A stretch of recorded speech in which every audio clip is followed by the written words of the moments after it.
Breaking news. Hyderabad cricket association ఆర్థిక కుంభకోణం కేసులో కీలక పరిణామం చోటు చేసుకుంది.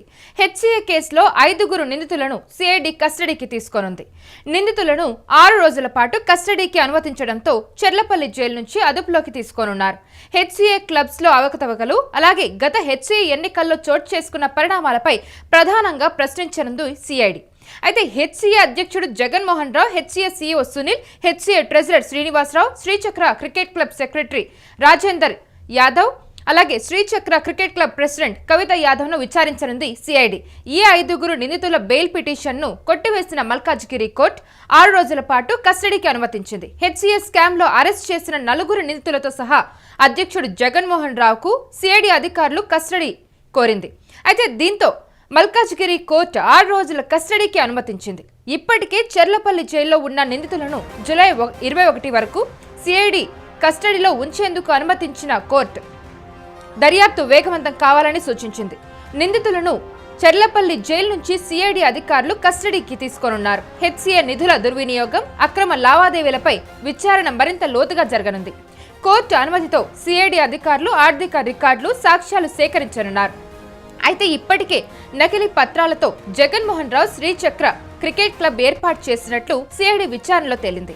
నకిలీ పత్రాలతో పాటు ఏర్పాటు చేసిన క్లబ్ ద్వారానే హెచ్సీఏలో అధ్యక్షుడిగా పోటీ చేసినట్టు గుర్తించారు. అయితే గౌలీపుర క్రికెట్ క్లబ్ బిఎన్ అధ్యక్షుడు సి కృష్ణ యాదవ్ సంతకాన్ని జగన్మోహన్ రావు ఫోర్జరీ చేసినట్టు సిఐడి అధికారులు అయితే గుర్తించడం జరిగింది. అయితే ఇప్పటికి వీళ్ళకి 6 రోజుల కస్టడీ కూడా వేయనుంది. సో ఇప్పుడు మనం తెలుసుకుందాం దీని గురించి మరింత సమాచారం. సో మా ప్రతినిధి రాణా అందిస్తారు మరింత సమాచారం. ఎస్ రాణా, అయితే ఇప్పుడు సిఐడి కస్టడీకి హెచ్సీఏ నిందితులు వెళ్లనున్నారు. అయితే అందులో ఏం తేలే అవకాశం ఉంది? ఇదొక కీలక పరిణామంగానే మనం పరిగణించాల్సిన అవసరం ఉంది. ఎందుకంటే హైదరాబాద్ క్రికెట్ అసోసియేషన్ లో పెద్ద ఎత్తున అవినీతి జరిగింది. దాంతో పాటు హెచ్సీఏ ప్రెసిడెంట్ గా పోటీ చేసినటువంటి వ్యక్తి ఆ హెచ్సీఏలోకి ఎంటర్ కావడానికి అనేక రకాలైనటువంటి ఫ్రాడ్స్ చేశారనేది కూడా సిఐడి అధికారులకి తెలంగాణ క్రికెట్ అసోసియేషన్ సంబంధించిన గురువారెడ్డి ఫిర్యాదు చేశారు.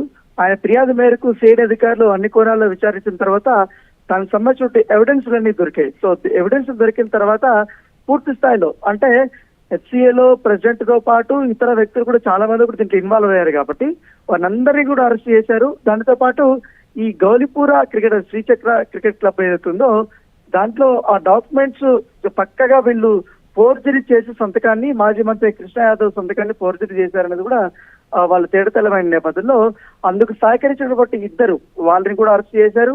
ఇటు జగన్మోహన్ రావుని అరెస్ట్ చేశారు. ఇప్పటికే ఇటు ఏటుగా ఉన్నటువంటి దేవరాజు పరారీలో ఉన్నారు. దానితో పాటు హెచ్సీఏలో పెద్ద ఎత్తున అక్రమాలు, పైగా సెలక్షన్ ప్రాసెస్ లో పెద్ద ఎత్తున ముడుపులు అద్దుకున్నాయనేది కూడా ప్రధానమైనటువంటి ఆరోపణ. సో చూడాలి ఏం జరుగుతుంది అనేది. ముఖ్యంగా ఇప్పుడు ఇంత పెద్ద అలిగేషన్స్ అనేవి ఉండదు కాబట్టి గతంలో ఎప్పుడు చూడలేదు మనం. ఒక క్రికెట్ అసోసియేషన్ ప్రెసిడెంట్ అరెస్ట్ అయినటువంటి సందర్భాలు కూడా లేదు. అరెస్ట్ అవడంతో పాటు డిస్క్వాలిఫికేషన్ కూడా అవుతున్నటువంటి పరిస్థితి. సో ఇప్పుడు ఆ నిందితులందరినీ కూడా 6 రోజుల పాటు కూడా మల్కాజిగిరి కోర్టు కస్టడీకి అనుమతించింది. సో మామూలుగా అయితే చాలా తక్కువ సమయమే కస్టడీకి అనుమతిస్తారు, కానీ 6 రోజులు ఇచ్చింది కాబట్టి చాలా కీలకమైనటువంటి సమాచారాన్ని రాబట్టే అవకాశం ఉంది.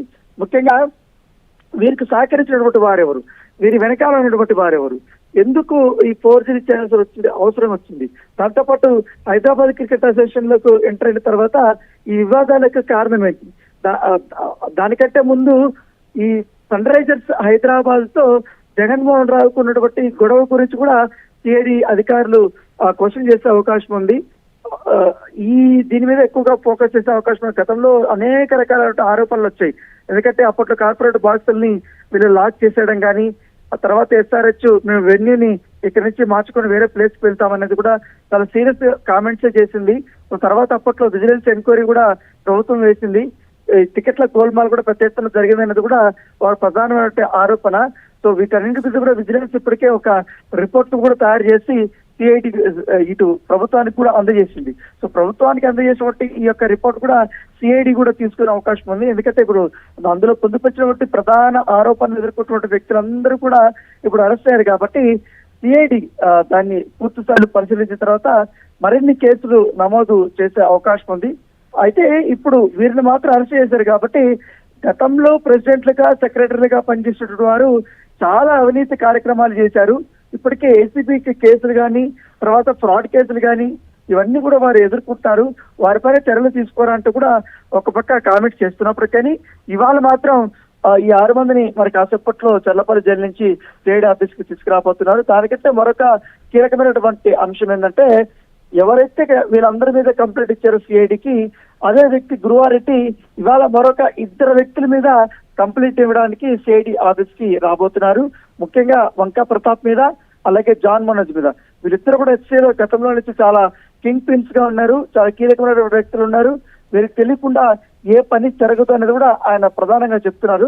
సో వీళ్ళ మీద సిఐడికి ఇవాళ కంప్లైంట్ చేయబోతున్నారు కాబట్టి ఒక పక్క 6 రోజుల విచారణ, మరో పక్క వేరే వాళ్ళ మీద కంప్లైంట్. సో వాళ్ళని కూడా అరెస్ట్ చేస్తే కీలకమైనటువంటి సమాచారంతో బయటికి వచ్చే అవకాశం అనేది కూడా వాళ్ళు చెప్తున్నారు. అయితే జగన్మోహన్ రావు సంబంధించినటువంటి తప్పులు ఏంటంటే, అసలు హెచ్సిఏలో ఎటువంటి అవినీతినే జరగలేదు. అవినీతి జరిగినప్పుడు మా పైన ఏ రకంగా ఫిర్యాదు చేస్తారు? ఎవరైతే ఫిర్యాదు చేస్తున్నటువంటి గురువారెడ్డి ఉన్నారో, గురువారెడ్డి మీద అనేక రకాల ఫ్రాడ్ కేసులు ఉన్నాయి, చెక్ బౌన్స్ కేసులు ఉన్నాయి. ఇట్లాంటి వ్యక్తి కంప్లైంట్ ఇస్తే మీరు ఎలా తీసుకుంటారు? దీన్ని ఖచ్చితంగా ఏమంటారు, పూర్తి స్థాయిలో అధికార దుర్వినియోగానికి పాల్పడుతున్నారు. నన్ను దిప్పడం కోసమే ఈ రకమైనటువంటి కుట్రలు చేస్తున్నారంటూ కూడా తన వర్గంతో అతను మాట్లాడిస్తున్నారు. సో ఏదేమన్నట్టు కానీ ఇప్పుడు సిఐడి విచారణకి కస్టడీకి రావడం అనేది ఒక కీలక పరిణామంగా భావించవచ్చు. ఈ 6 రోజుల్లో ఎలాంటి అంశాలు బయటకు పడతాయనేది కూడా వేచి చూడాల్సిన అవసరం ఉంది. రానా, ఇప్పుడు 6 రోజుల కస్టడీలో విచారణ తర్వాత ఒకవేళ ఈ దుర్వినియోగానికి పాల్పడిన వాళ్ళు, ఎవరైతే అవినీతికి పాల్పడిన అధికారులు ఉంటే, వాళ్ళు ఒకవేళ అధికారంలో లేకపోయినా కూడా వాళ్ళకి శిక్ష పడే అవకాశం ఉందా? ఇప్పుడు అరెస్ట్ అయినటువంటి వాళ్ళందరూ కూడా ఆల్మోస్ట్ ఇంకా హెచ్సిఏ నుంచి బయటకు వచ్చినట్టే. ఎందుకంటే వీళ్ళందరూ కూడా అపెక్స్ కౌన్సిల్ లో ఉన్నటువంటి మెంబర్సే. సో దాంట్లో పాటుగా 9 మంది ఉంటారు. 9 మందిలో 5 మంది అరెస్ట్ అయ్యారు, ఒకరేమో పరారీలో ఉన్నారు. కాబట్టి అపెక్స్ కౌన్సిల్ లో మిగిలిన 3 ఎవరైనా దాని ఇన్ఛార్జ్ పోస్ట్ అంటే హెచ్సిఏ ప్రెసిడెంట్ గా, సెక్రటరీగా కూడా తదుపరి కార్యక్రమాలు చేయాలి కాబట్టి వాళ్ళు తీసుకునే అవకాశం ఉంది. సో వీరు కోర్టు కేసుల్లో ఇవంతా నలిగిపోతున్నారు కాబట్టి సో చూడాలి ఈ విచారణలో ఏం తేలుతుందని. తేలిన తర్వాత వీరిపైన పూర్తి స్థాయిలో చర్యలు తీసుకునే అవకాశం. ఆల్రెడీ ఇప్పుడు వాళ్ళకి శిక్ష పడింది కాబట్టి ఈ కేసు ఛార్జ్ షీట్ అయ్యేంత వరకు శిక్ష అయితే ఖరారు అవుతుంది. కోర్టు ఎన్ని సంవత్సరాలు ఇది వేస్తుంది. దాంతోపాటు వీళ్ళు హైకోర్టు, సుప్రీంకోర్టు కూడా వెళ్లాలనే యోచనలో కూడా ఉన్నారు కాబట్టి చాలా కీలక పరిణామాలే హెచ్సిఏలో ఈసారి చోటు చేసుకోబోతున్నాయి. Right Rana, thank you. So Hyderabad cricket association ఆర్థిక కుంభకోణం కేసులో ఇప్పుడు కీలక పరిణామం చోటు చేసుకుందని చెప్పుకోవచ్చు. అయితే హెచ్సిఏ కేసులో 5 నిందితులను సిఐడి కస్టడీకి తీసుకొనుంది. సో నిందితులను 6 రోజుల పాటు కస్టడీకి అనుమతించడంతో చెర్లపల్లి జైలు నుంచి అదుపులోకి తీసుకోనున్నారు. అయితే హెచ్సిఏ క్లబ్స్ లో అవకతవకలు, గత హెచ్సిఏ ఎన్నికల్లో చోటు చేసుకున్న పరిణామాలపై ప్రధానంగా ప్రశ్నించింది సిఐడి. సో ఈ 6 రోజుల విచారణ జరగనుంది కాబట్టి ఇంకా మరిన్ని విషయాలైతే బయటపడే అవకాశం అయితే కనిపిస్తూ ఉంది. దీంట్లో ఇంకా ఎవరైతే అవినీతి పాల్పడిన అధికారులు ఉన్నారో వాళ్ళ మీద కూడా చర్యలు తీసుకునే అవకాశం ఉంది. ఇంకా చాలా నిజాలు బయటపడే అవకాశం ఉంది ఈ 6 రోజుల కస్టడీలో.